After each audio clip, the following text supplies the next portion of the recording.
तो last class हम लोग क्या क्या पढ़े थे? फोटो डायोड पढ़े थे, लाइट इमिटिंग डायोड पढ़े थे, ट्रांजिस्टर पढ़े थे, पीएनपी और एनपीएन ट्रांजिस्टर पढ़ लिए थे, कैसे काम करता है वो भी पढ़ लिए थे। आज का हेडिंग डालिए एम्पलीफायर।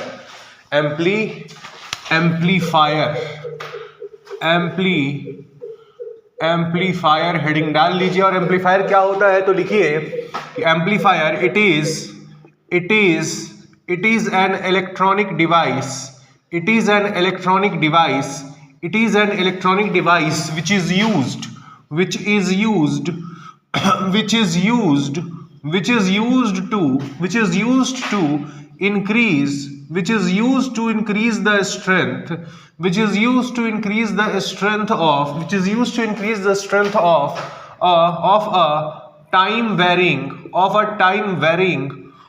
time varying signal। क्या होता है भाई एम्पलीफायर?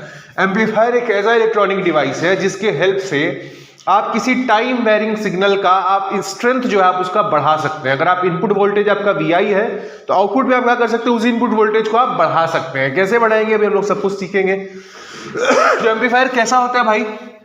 एम्पलीफायर अगर आप देखेंगे तो एम्पलीफायर कुछ इस प्रकार का आपका होता है। इसके पास 4 टर्मिनल्स होते हैं। 4 टर्मिनल्स मतलब 2 आपके इनपुट पे, 2 आपके आउटपुट पे, ठीक है। ये हो गया आपका एम्पलीफायर 2 इनपुट पे आपके टर्मिनल्स, 2 आउटपुट पे आपके टर्मिनल्स। यहां पर क्या होता है आपका इलेक्ट्रिकल एनर्जी का सोर्स होता है। इलेक्ट्रिकल एनर्जी सोर्स हो गया आपका यहां पर इलेक्ट्रिकल एनर्जी सोर्स। और यहां से आपका क्या इलेक्ट्रिकल एनर्जी आपका सोर्स प्रोवाइड करता है। इलेक्ट्रिकल एनर्जी सोर्स ये आपको प्रोवाइड करता है। ये हो गया आपका इनपुट टर्मिनल्स और यहां पर हो गया आपके आउटपुट, यहां पर हो गया आपके आउटपुट टर्मिनल्स।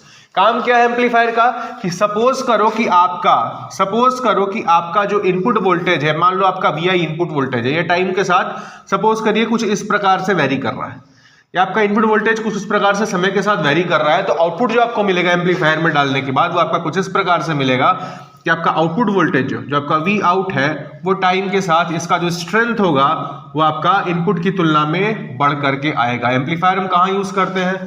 तो जैसे आप माइक पे बोलते हो, ठीक है ना, स्पीकर आपका क्या करता है, आप जो बोलते हैं वॉइस, उसका आपके आवाज की स्ट्रेंथ को वो बढ़ा देता है। आप जितनी आवाज अपने जोर लगा करके बोल रहे हो, स्पीकर क्या करता है, उसके सिग्नल को, उसके स्ट्रेंथ को बहुत ज्यादा टाइम से इंक्रीज कर देता है। तो किसके हेल्प से होता है? आपका एम्पलीफायर के ही हेल्प से होता है। इसको बनाइए, फिर हम अच्छे से समझते हैं कि एम्पलीफायर जो आपका इनपुट सिग्नल को का स्ट्रेंथ बढ़ाता है वो कैसे बढ़ाता है। बनाइए।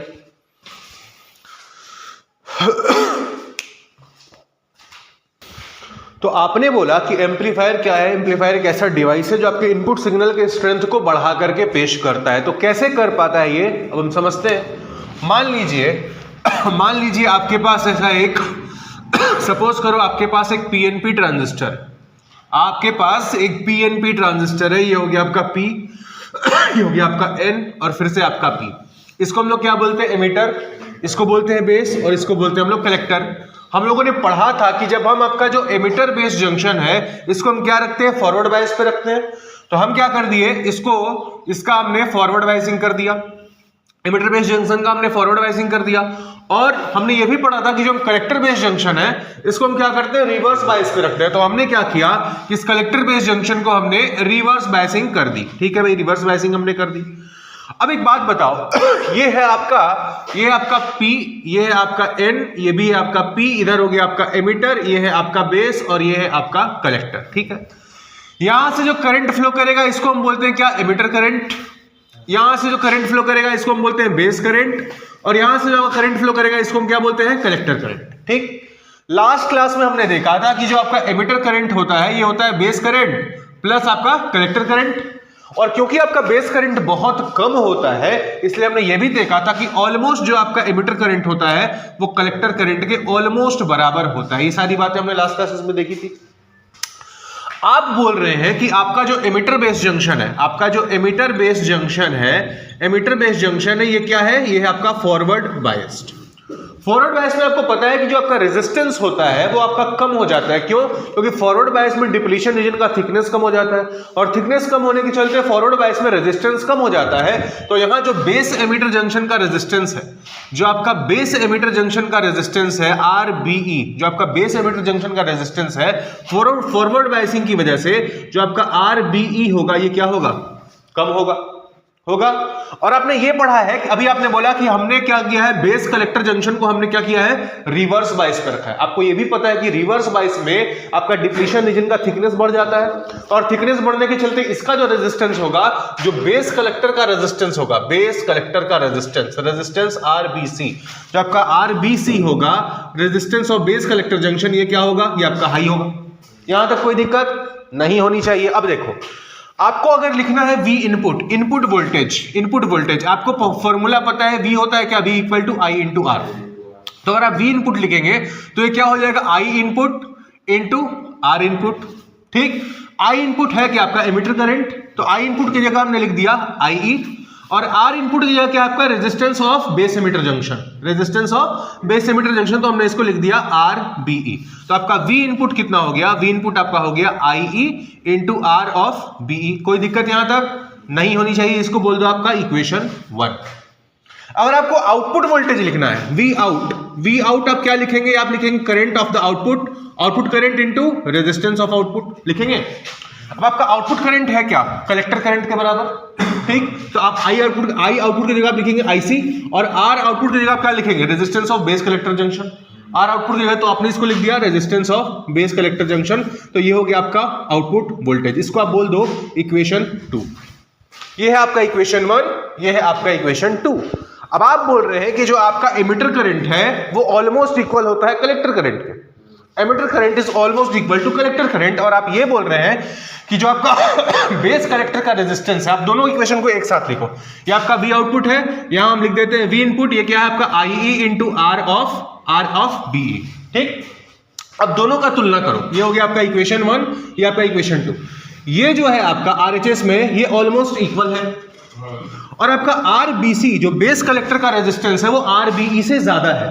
तो आपका, क्योंकि ये रेजिस्टेंस ज्यादा है इससे, तो आपका आउटपुट वोल्टेज जो आएगा वो भी आपका इनपुट से ज्यादा आएगा कि नहीं आएगा? तो यही तो काम करता है आपका ये ट्रांजिस्टर, कि आपका यही जो आपका एम्पलीफायर होता है वो कैसे आपका वोल्टेज इंक्रीज कर देता है, you with the help of this transistor. क्योंकि आपका आउटपुट रेजिस्टेंस ज्यादा है तो आपका आउटपुट वोल्टेज भी आपको क्या मिलेगा? ज्यादा मिलेगा। और आपका यहां पर इनपुट रेजिस्टेंस कम था तो आपका इनपुट वोल्टेज भी कम था। और रही बात करंट की, तो IC और IE तो दोनों केसेस में क्या है आपका? सेम ही है, बट रेजिस्टेंस आउटपुट का ज्यादा होने के चलते आपको आउटपुट वोल्टेज क्या मिला? ज्यादा मिला। तो ये है आपका, इस तरीके से आपका जो एम्पलीफायर होता है वो क्या करता है? इनपुट वोल्टेज का सिग्नल जो होता है उसका स्ट्रेंथ को बढ़ा देता है। आया बात समझ में? लिख लीजिए इसको।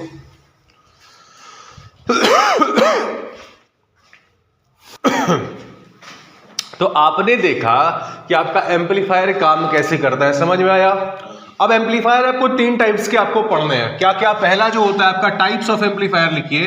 टाइप्स ऑफ एम्पलीफायर, कितने प्रकार के आपके एम्पलीफायर्स होते हैं? ठीक है, लिखिए। पहला जो होता है आपका, ये होता है कॉमन बेस एम्पलीफायर।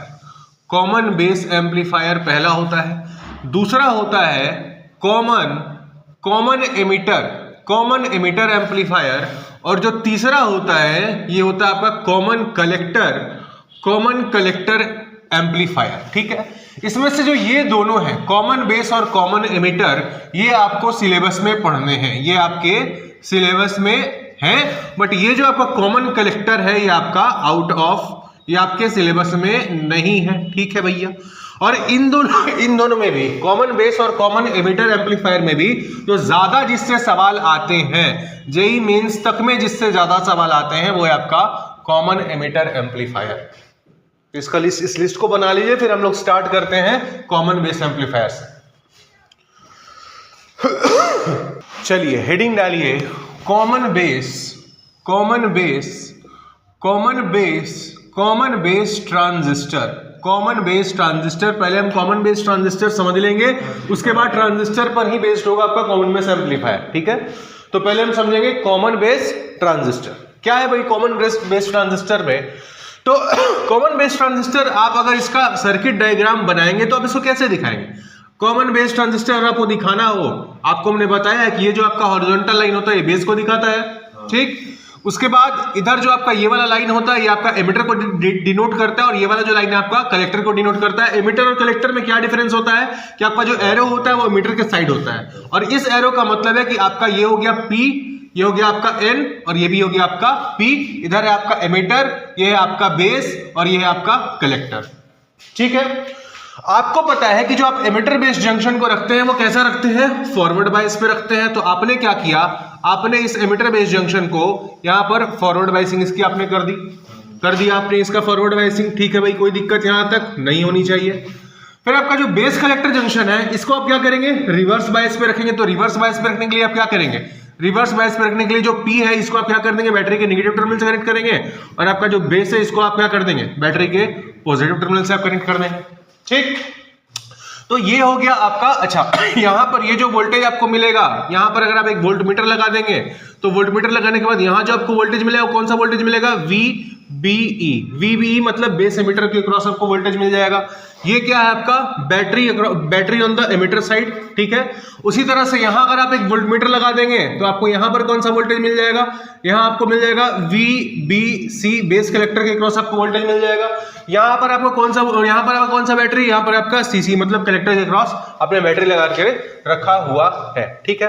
ये हो गया आपका एमिटर करंट, ये हो गया आपका एमिटर करंट, ये हो गया आपका बेस करंट और ये हो गया आपका कलेक्टर करंट।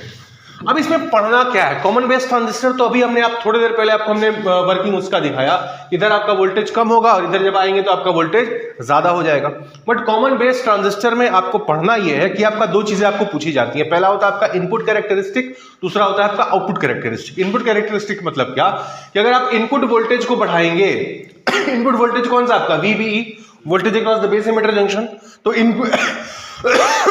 इनपुट कैरेक्टरिस्टिक में आपसे पूछा जाता है कि अगर आप इनपुट वोल्टेज को बढ़ा रहे हैं, अगर आप VBE जो आपका इनपुट वोल्टेज है, अगर आप इस इनपुट वोल्टेज को बढ़ा रहे हैं तो जो आपका जो इनपुट करंट है IE, ये IE कैसे चेंज करता है, मतलब आपका इनपुट वोल्टेज से इनपुट करंट का वेरिएशन देखते हैं इनपुट कैरेक्टरिस्टिक में। हो गया आपका क्या, इनपुट, ये हो गया आपका इनपुट कैरेक्टरिस्टिक। और इनपुट कैरेक्टरिस्टिक निकालते वक्त आप जो आउटपुट वोल्टेज है उसको आप क्या रखते हैं, कांस्टेंट रखते हैं, ठीक। उसी तरह से आप आउटपुट कैरेक्टरिस्टिक जब आपसे पूछा जाएगा तो आउटपुट कैरेक्टरिस्टिक में आप क्या दिखाएंगे, आउटपुट कैरेक्टरिस्टिक में यहां पर आप दिखाएंगे कि आपका जो आउटपुट करंट है, आउटपुट करंट क्या है आपका IC, आपका जो IC है वो आपके आउटपुट वोल्टेज मतलब क्या, VBC के साथ कैसे वेरी कर रहा है।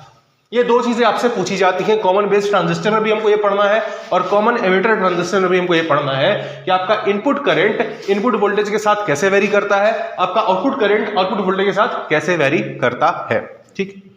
अब मेरे को एक बात बताओ, ये जो आपका इनपुट साइड जो है आपका, ये आपका फॉरवर्ड बायस पे है ना।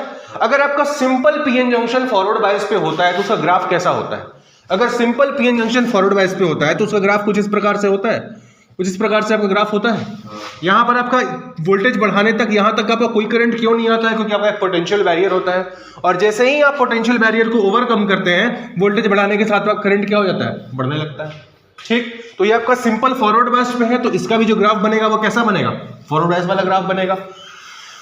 ये जो था इस पूरे केस में आपने यहां पर क्या करा था कि आपका जो VBC था, VBC का वैल्यू जो आपका आउटपुट वोल्टेज है इसको आपने कांस्टेंट करके रखा हुआ था, ठीक। अब मान लीजिए अगर आप VBC को बढ़ाते हैं, इस वाले केस में, पहले केस में वो ग्राफ ये आया जब VBC का वैल्यू कोई आपका कांस्टेंट के था। अगर आप VBC को बढ़ाएंगे, voltage across base collector junction को बढ़ाएंगे तो देखो कलेक्टर क्या है आपका, नेगेटिव टर्मिनल पे है। यहां पर आप वोल्टेज बढ़ाएंगे रिवर्स बायस में तो यहां पर नेगेटिव पोटेंशियल जो है वो क्या होगा, बढ़ेगा।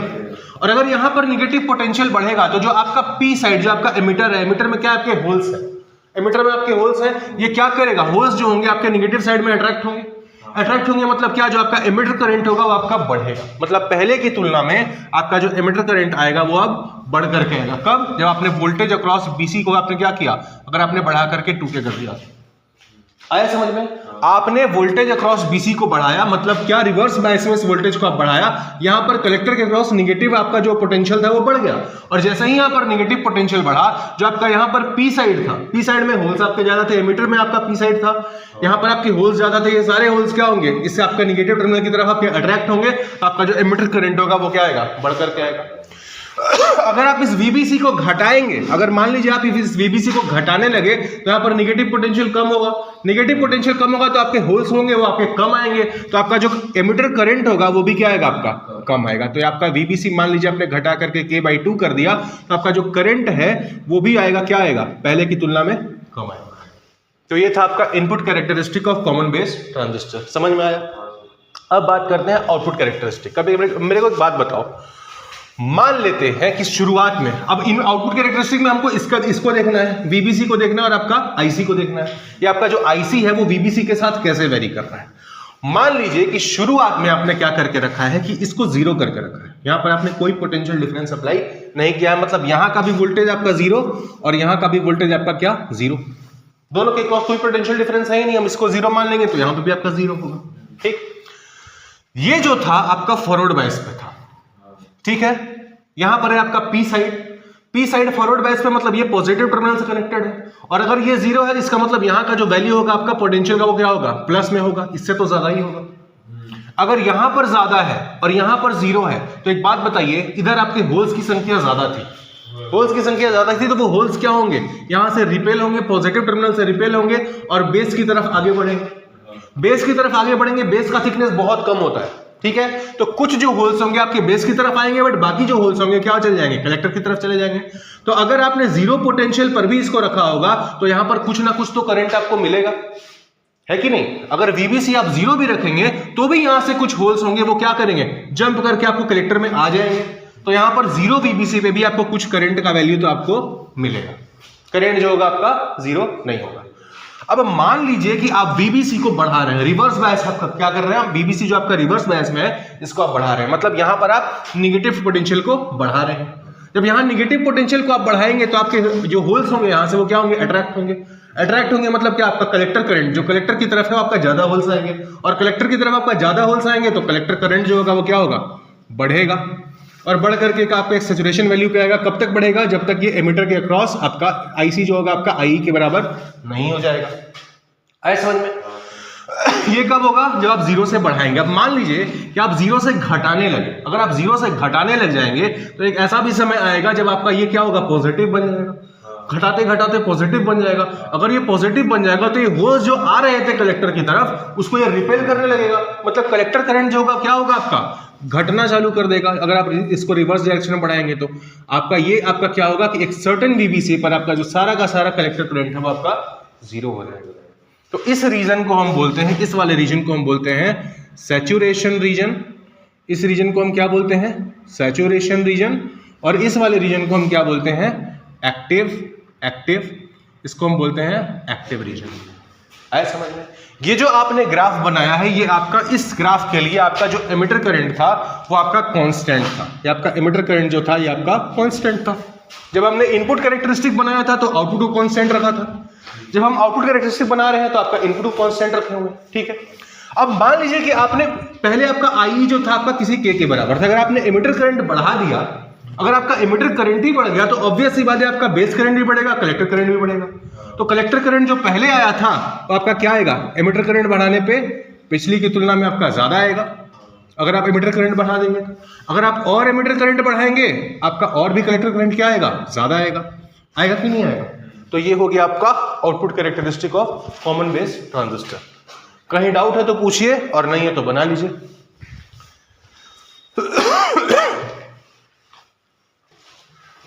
अगला लिखिएगा कॉमन एमिटर ट्रांजिस्टर।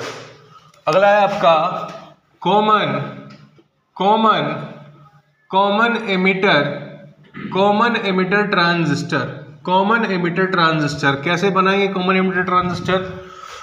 तो मान लीजिए इस प्रकार से हम क्या करते हैं, हमारे ट्रांजिस्टर को दिखा रहे हैं, ये है आपका बेस, ठीक है। इस साइड में क्या है आपका, एक टर्मिनल यहां पर निकल रहा है, दूसरा आपका इस तरफ से निकल रहा है।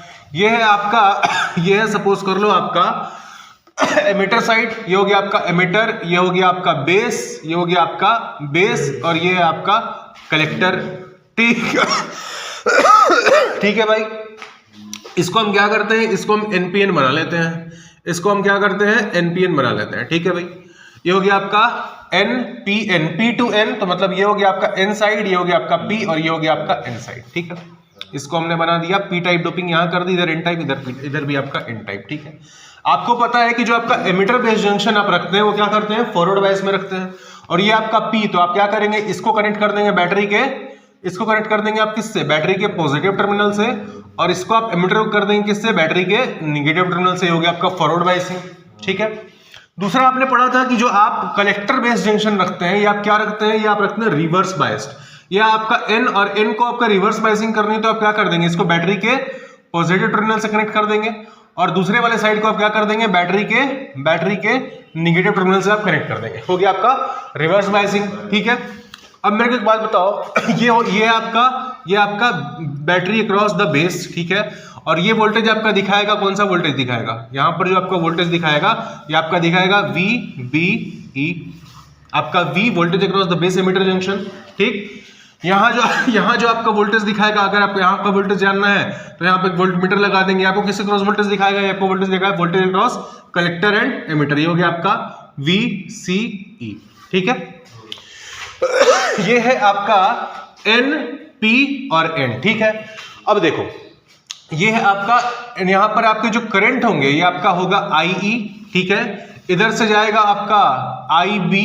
ठीक है, और ये हो गया आपका आईसी कलेक्टर करंट। ठीक है, अब देखो यहां पर भी हमको सेम चीजें करनी है। क्या करना है, पहले हम इनपुट कैरेक्टरिस्टिक बनाएंगे। इनपुट कैरेक्टरिस्टिक मतलब क्या, इनपुट करंट को वेरी कराएंगे और आपका देखेंगे कि आपका इनपुट वोल्टेज के साथ कैसे वेरी कर रहा है। तो आपका इनपुट करंट जो यहां पर है, एक मिनट, जो आपका इनपुट करंट है, आपका इलेक्ट्रॉन इधर से आपका P है, इधर आपका N है, तो आपका जो करंट फ्लो करेगा वो इस प्रकार से करेगा, ये आपका एमिटर करंट, ये है आपका बेस करंट। ठीक है, और ये हो जाएगा आपका क्या, कलेक्टर करंट। ठीक है, क्योंकि आपका ये PNP नहीं है, ये आपका NPN है। ठीक है, तो NPN है तो आपका इलेक्ट्रॉन जो होगा इधर मूव करेगा, तो करंट आपका इधर फ्लो करेगा।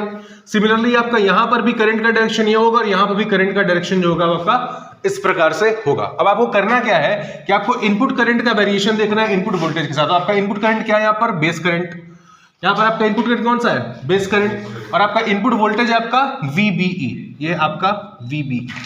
जब आप आउटपुट कैरेक्टरिस्टिक बनाएंगे तो आउटपुट कैरेक्टरिस्टिक में किसका ग्राफ देखेंगे, ये आपका आउटपुट कैरेक्टरिस्टिक, यहाँ पर आपका कलेक्टर करंट, आउटपुट में कलेक्टर करंट, और आउटपुट वोल्टेज क्या आपका VC और E।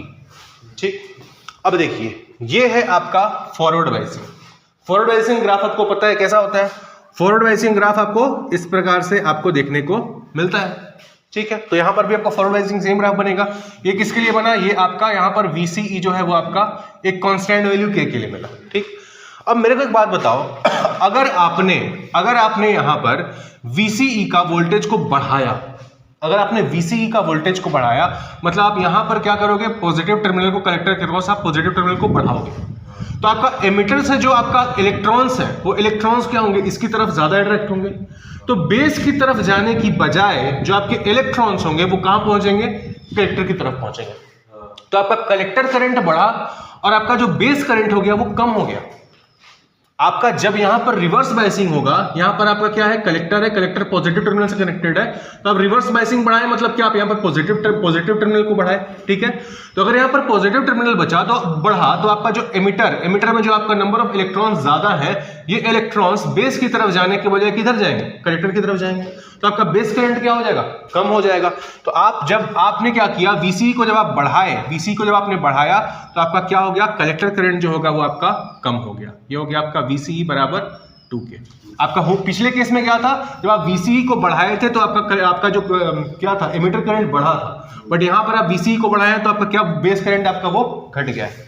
अच्छा, अगर आप VCE को मान लो घटा रहे हो, तो इलेक्ट्रॉन्स कलेक्टर की तरफ जाने की बजाय क्या करेंगे, बेस की तरफ ज्यादा जाना पसंद करेंगे। तो आप VCE को जब घटाएंगे तो आपका बेस करंट क्या होगा, वो आपका VCE को जब आप घटाएंगे, मान लो आपका K/2 हो गया, तो आपका बेस करंट होगा आपका बढ़ जाएगा। आया समझ में, बनाइए इसको,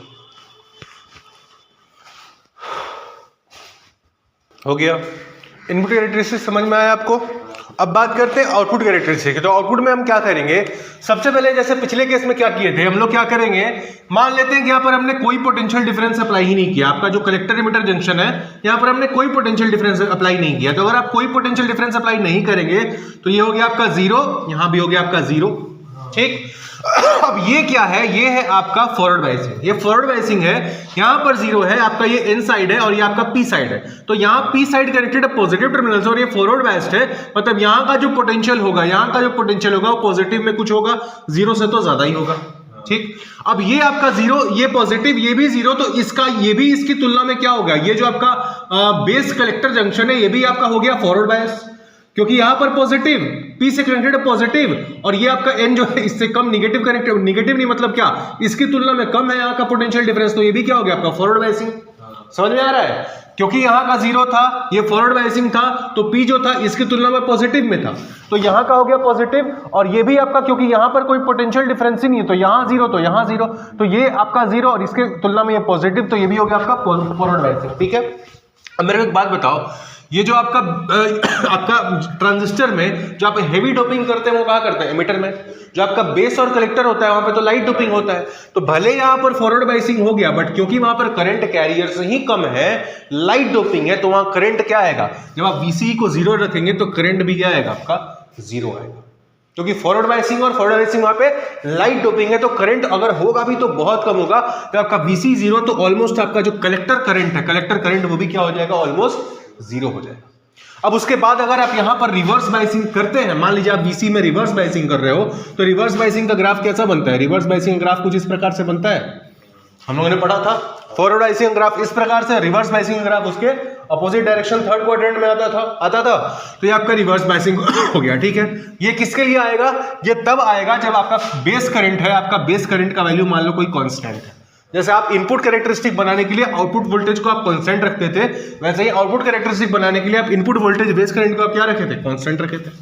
अब मान लीजिए आप बेस करंट को बढ़ा रहे हैं, सपोज करो आप बेस करंट को बढ़ा रहे हो, तो बेस करंट कैसे बढ़ेगा, खुद से तो नहीं बढ़ेगा, जब एमिटर करंट बढ़ेगा तभी बेस करंट बढ़ेगा। तो अगर आपका एमिटर करंट बढ़ा तो बेस करंट बढ़ा, तो बेस करंट बढ़ा तो आपका कलेक्टर करंट भी बढ़ेगा, क्योंकि आपका एमिटर करंट बढ़ चुका है। तो अगर आपका बेस करंट बढ़ा तो इसका मतलब क्या है, आपका कलेक्टर करंट भी क्या होगा, ये भी आपका, मान लो ये आपका IB बराबर हो गया 2K, और ये आपका हो गया IB बराबर, ये हो गया आपका IB बराबर, ये आपका IB बराबर 3K। तो जैसे जैसे आप बेस करंट को बढ़ाएंगे वैसे वैसे आपका कलेक्टर करंट क्या होगा, बढ़ते चला जाएगा। आया बात समझ में। इस वाले रीजन को हम क्या बोलते हैं, ये जो आपका रीजन है, ये जो रीजन है इसको हम बोलते हैं सैचुरेशन रीजन, इसको हम बोलते हैं क्या, सैचुरेशन रीजन। और यहाँ पर इसको हम बोलते हैं क्या, एक्टिव, इसको हम बोलते हैं एक्टिव रीजन। आया बात समझ में। इसको सैचुरेशन रीजन क्यों बोलते हैं, क्योंकि मान लीजिए आपने रिवर्स बायसिंग में जो आपका कलेक्टर एमिटर वोल्टेज, इसका वोल्टेज आप कम कर देगा, जब आप कम करते जाएंगे तो यहाँ का मान लो पॉजिटिव जो आपका टर्मिनल है वो आपका कम होता जाएगा, तो ये इलेक्ट्रॉन्स को अपनी तरफ, जो आपके एमिटर में इलेक्ट्रॉन्स है उसको कलेक्टर अपनी तरफ खींचेगा ही, तो आपका जो करंट है सैचुरेशन रीजन में, जैसे जैसे आप VCE को कम करेंगे आपका कलेक्टर करंट भी क्या होगा, कम होता जाएगा। इसलिए हम इसको क्या बोलते हैं, सैचुरेशन रीजन, और ये आपका एक्टिव रीजन। बना लीजिए।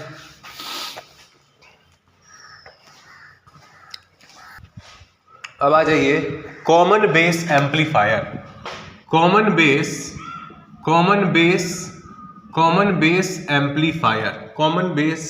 एम्पलीफायर जो आपका कॉमन बेस ट्रांजिस्टर पे ही काम करता है। कैसा बनेगा इसका डायग्राम, बना लो डायग्राम, अभी आपने थोड़ी देर पहले बनाया था।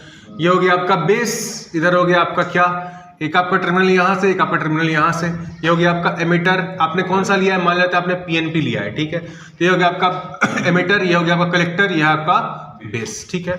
आप क्या करने जा रहे हैं, इसको आप कनेक्ट कर दे रहे हैं आपका इनपुट सिग्नल। ये आपका मान लीजिए AC है, इस AC का आपको स्ट्रेंथ बढ़ाना है। एम्पलीफायर क्या करता है, इनपुट सिग्नल का स्ट्रेंथ को बढ़ाता है। तो मान लीजिए ये आपका सिग्नल है, इसका स्ट्रेंथ आपको बढ़ाना है, ठीक है। आपने यहाँ पर क्या किया, इसका फॉरवर्ड बायसिंग किया। फॉरवर्ड बायसिंग किया है तो इसको आपने इस प्रकार से कनेक्ट कर दिया, ठीक है। ये हो गया आपका इनपुट टर्मिनल, ठीक है। दूसरी तरफ आप क्या करेंगे, दूसरी तरफ आपको करना है वोल्टेज को बढ़ाना है। ये मान लीजिए आपका लोड रेजिस्टेंस है, इसके क्रॉस आपको वोल्टेज को बढ़ाना है। ये आपका हो गया V आउटपुट, ठीक है। इसी क्रॉस आपको बढ़ाना है। और आप क्या करते हैं, कलेक्टर बेस जंक्शन को रिवर्स बायस पे रखते हैं। तो आपका PNP है, तो आप क्या करेंगे, इसको निगेटिव टर्मिनल से कनेक्ट कर देंगे, इसको पॉजिटिव टर्मिनल से कनेक्ट कर देंगे। तो ये बन गया आपका सर्किट डायग्राम। आया बात समझ में? अब देखिए इधर से आपका जो सिग्नल है EI, इसको बोल देते हैं हम क्या, EI, ठीक है। और ये है आपका V आउटपुट, इसको हम बोल देते हैं VEE, ये है आपका VCC। अब देखो आपने बोला था कि सर जो आपका V इनपुट होता है, इनपुट वोल्टेज, ये क्या होता है आपका, ये हो गया आपका एमिटर करंट IE, ये हो गया आपका बेस करंट IB, और ये हो गया आपका कलेक्टर करंट IC। जो आपका इनपुट वोल्टेज होता है वो क्या होता है, ये होता है आपका current input into resistance input, ठीक है। तो आपका V इनपुट यहाँ क्या हो जाएगा, IE इंटू R इनपुट क्या है, resistance across base emitter junction, resistance across base emitter junction, ये हो गया आपका V इनपुट।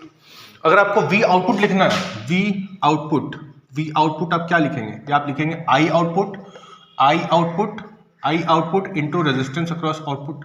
ये क्या हो जाएगा आपका, ये हो जाएगा आपका IC into resistance across BC, resistance across BC, ठीक है। ये हो गया आपका V इनपुट, ये हो गया आपका V आउटपुट।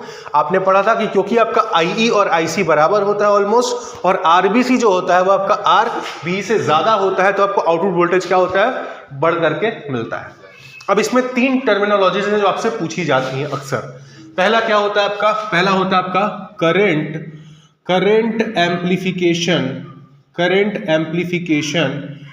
एम्प्लीफिकेशन फैक्टर, जिसको हम लोग क्या बोलते हैं, अल्फा।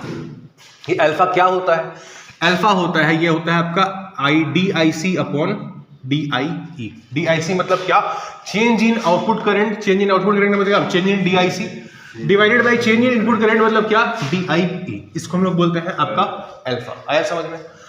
दूसरा होता है आपका पहला होगा करंट एम्प्लीफिकेशन फैक्टर, दूसरा है आपका वोल्टेज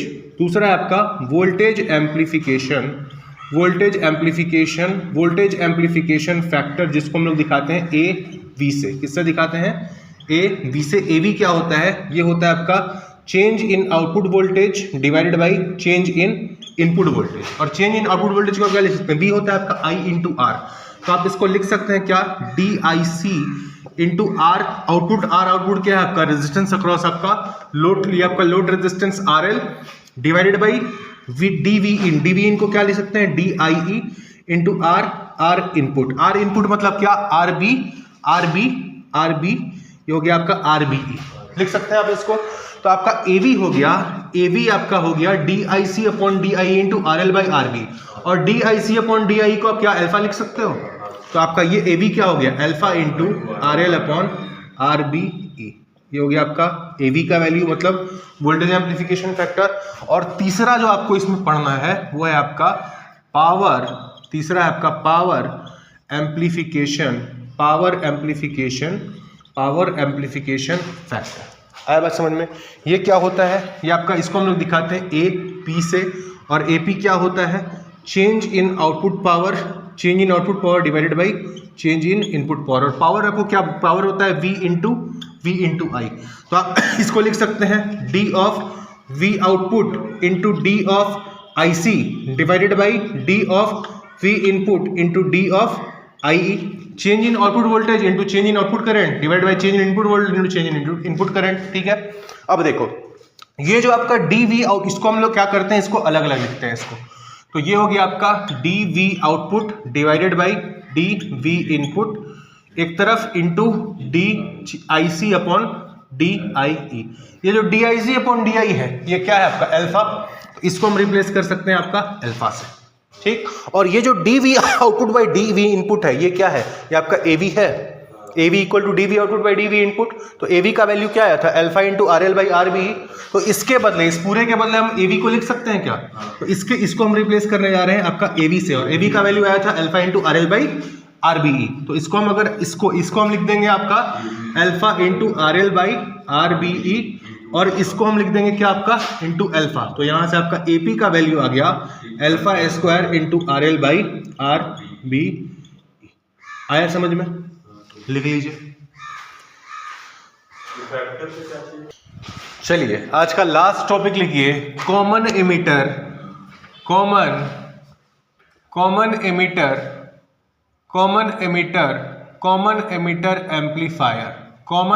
एम्पलीफायर जो कि आपका कॉमन एमिटर ट्रांजिस्टर पे काम करता है।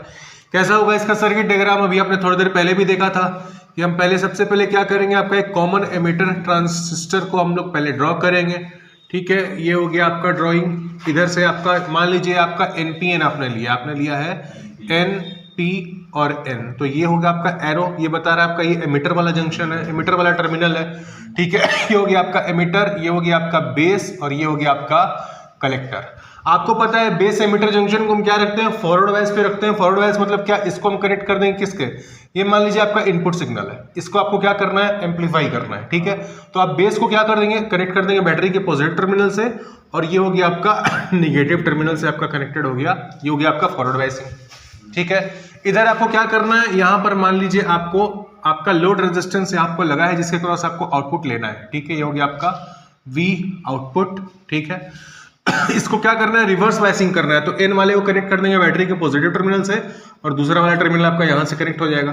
ठीक है, अब देखिए इलेक्ट्रॉन जो है आपका इधर से इधर फ्लो करेगा, तो आपका एमिटर करंट यहां फ्लो किया, एमिटर करंट यहां फ्लो किया, बेस करंट आपका इधर फ्लो किया, और आपका जो कलेक्टर करंट है वो आपका IC इधर फ्लो किया। ठीक है, आपको पता है इधर इसको हम बोल देते हैं आपका VBB, इसको हम बोल देते हैं आपका VCC। ठीक है, आपको पता है कि जो आपका वोल्टेज इनपुट वोल्टेज जो होता है वो क्या होता है आपका I इनपुट इनटू क्या, R इनपुट।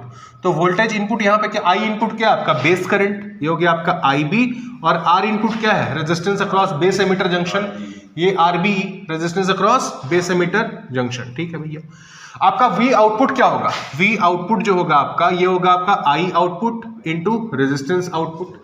I आउटपुट है क्या आपका IC इंटू R आउटपुट मतलब क्या, रेजिस्टेंस अक्रॉस लोड रेजिस्टेंस, ये आपका लोड रेजिस्टेंस, ये हो गया आपका V, ये हो गया आपका V आउटपुट। आपको पता है कि आपका जो बेस करंट होता है वो आपका कलेक्टर करंट की तुलना में क्या होता है, बहुत कम होता है। पहला तो आपका base current is much less than आपका कलेक्टर करंट, पहला चीज ये। दूसरा चीज क्या कि आपका जो आउटपुट रेजिस्टेंस है आपका इनपुट रेजिस्टेंस की तुलना में क्या होगा, ज्यादा होगा, क्योंकि यहां पर आपका फॉरवर्ड बायसिंग है। फॉरवर्ड बायसिंग में रेजिस्टेंस क्या हो जाता है, कम हो जाता है, और आपका रिवर्स बायसिंग में रेजिस्टेंस बढ़ जाता है। तो यहां पर आपका आउटपुट रेजिस्टेंस जो है वो भी आपका क्या है, आपका आउटपुट आपका मान लो इनपुट रेजिस्टेंस है, इसकी तुलना में आपका आउटपुट रेजिस्टेंस भी ज्यादा है। अब आप देखिए पहले जब कॉमन बेस एमिटर आप यूज कर रहे थे, कॉमन बेस एमिटर में आपका करंट जो है IC और IE वो ऑलमोस्ट सेम रह रहा था। तो जो भी एम्पलीफिकेशन आपको मिल रहा था वो इस वजह से मिल रहा था क्योंकि आपका आउटपुट रेजिस्टेंस आपका ज्यादा था।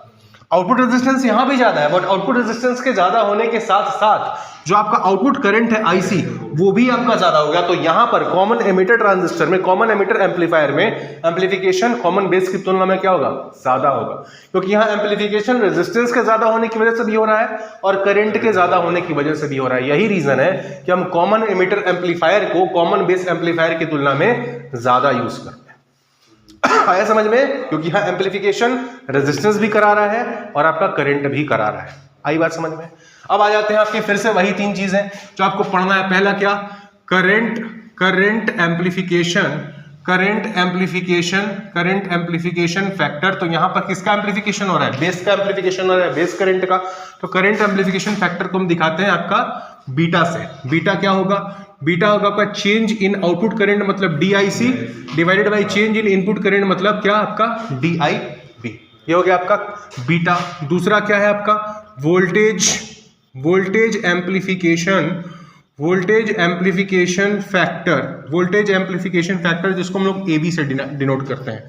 AB क्या होता है आपका change in output voltage divided by change in input voltage. और DB आउट को क्या लिख सकते हैं, इसको आप लिख सकते हैं change in output current into आपका क्या आउटपुट आपका resistance divided by change in input current divided by आपका R इनपुट रेजिस्टेंस क्या आपका RBE।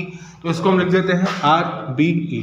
अब ये जो है आपका DIC अपॉन DIB ये क्या है बीटा, तो इसको हम क्या लिख सकते हैं beta into RL upon RBE। तो यहां से आपका AB का जो फॉर्मूला आ गया वो आपका क्या आ गया beta into RL upon RBE। आया समझ में। तीसरा क्या था आपका, तीसरा था आपका पावर एम्पलीफिकेशन फैक्टर जिसको हम लोग किससे डिनोट करते हैं AP से। AP क्या होता है आपका, AP होता है change in output power divided by क्या चेंज इन इनपुट पावर। इसको हम क्या लिख सकते हैं change in output voltage, change in output voltage into change in output current मतलब DIC divided by change in input voltage into change in input current मतलब क्या, DIB। ठीक है, अब देखो ये जो है आपका DIC अपॉन DIB, ये क्या है आपका बीटा, तो इसको हम रिप्लेस कर सकते हैं, इस पूरे वाले टर्म को हम रिप्लेस कर सकते हैं किससे, इसको हम रिप्लेस कर सकते हैं बीटा से। और ये जो है आपका DV आउट अपॉन DV इन, ये क्या है आपका AV क्या होता है, DV आउट अपॉन DV इन, तो इस पूरे को हम रिप्लेस कर सकते हैं AV के वैल्यू से, और AV का वैल्यू कितना है, beta into RL by RB, तो यहां पर आप लिख दीजिए AP is equal to AV का वैल्यू कितना, beta into RL by RBE into ये क्या है DIC अपॉन DIB, इसको हम लिख देते हैं आपका बीटा, तो यहां से आपका AP आ गया beta square into RL upon RB, ये हो गया आपका AP का वैल्यू, पावर एम्प्लीफिकेशन फैक्टर। लिखिए इसको, उसके बाद एक छोटा सा आपका और है इसमें जिसको हम लोग बोलते हैं ट्रांस कंडक्टेंस, उसको भी कर लेते हैं। लास्ट टर्म लिखिए इसमें ट्रांस कंडक्टेंस, ट्रांस कंडक्टेंस जिसको हम लोग G ट्रांस से रिप्रेजेंट करते हैं। कंडक्टेंस क्या होता है, कंडक्टेंस जो होता है G, ये होता है आपका reciprocal of resistance, G equal to 1/R, ठीक, और R होता है आपका V upon I, R is equal to क्या, V अपॉन I, तो आपका कंडक्टेंस का जो फॉर्मूला बन के आता है ये होता है I अपॉन V, क्योंकि ये होता है आपका reciprocal of resistance, reciprocal of resistance मतलब reciprocal of V upon I मतलब G is equal to I upon V। अब इसको ट्रांस कंडक्टेंस का तो मतलब समझ में आएगा, G equal to I upon B, इसको ट्रांस कंडक्टेंस क्यों बोल रहे हैं, ट्रांस का मतलब होता है इधर का उधर, ट्रांस का मतलब सिंपल समझ लो इधर का उधर, तो जब आप ट्रांस कंडक्टेंस निकालेंगे तो आप क्या लिखेंगे, करंट लेंगे आप आउटपुट साइड का मतलब IC, करंट लेंगे आप आउटपुट साइड का, और वोल्टेज लेंगे आप इनपुट साइड का, वोल्टेज इनपुट साइड कितना है VBE, ये कितना आपका VBE, तो ये हो गया आपका ट्रांस कंडक्टेंस। अब इस चीज को हम क्या लिख सकते हैं, इस चीज को G ट्रांस को हम लिख सकते हैं, G ट्रांस को हम लिख सकते हैं IC अपॉन IB, अच्छा एक सेकेंड, इसको G ट्रांस जो है इसको हम ऐसे लिखो, आप बेहतर होगा कि यहाँ पर सब चीज चेंज कर रहा है, तो आप इसको ऐसे लिखो DIC अपॉन DVE, ठीक है, तो G ट्रांस जो है इसको आप लिख सकते हैं DIC upon DIB into DIB upon V DVBE।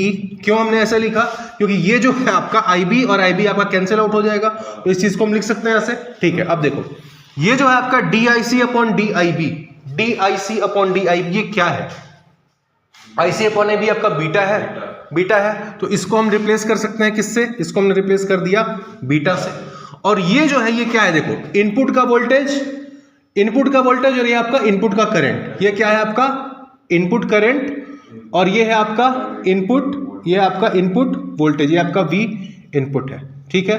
तो आपका ये क्या है, एक तरह से ये आपका बता रहा है डायनेमिक रेजिस्टेंस, ये क्या है आपका 1/R, तो आप इसको लिख सकते हैं बीटा इंटू 1/R इनपुट, और R इनपुट क्या है, बीटा इंटू 1/RBE। RBE ध्यान रखना है कि डायनेमिक रेजिस्टेंस, क्या है ये, डायनेमिक रेजिस्टेंस है, तो यहां से आपका जो G ट्रांस का वैल्यू आया वो क्या आया, बीटा इंटू 1/RBE, लिख लीजिए इसी चीज को।